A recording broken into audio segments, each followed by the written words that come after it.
what are we looking at on, if I'm going to play this on a Series X, or even if you want to mention Series S as well, like what's the experience going to be, technically speaking? Yeah, I'm glad you asked. I think it'll come as no surprise, given our previous games. What we go for are always these huge open worlds, fully dynamic, hyper detail, where anything can happen.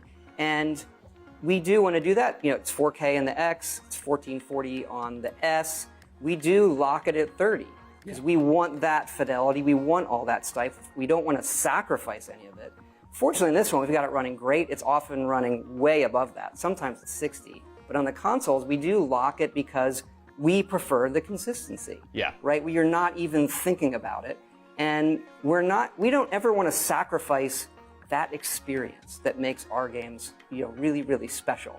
So feels great. We're really happy with how it feels, even in the heat of battle. And we need that headroom because, in our games, really anything can happen.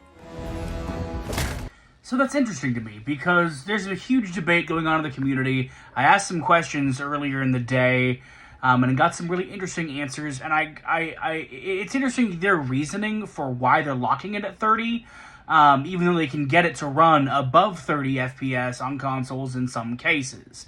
I personally think that part of it is the console marketing fault, where they market these consoles as being able to run 4K 60 FPS, 120 FPS, and maybe a handful of games are doing that right now.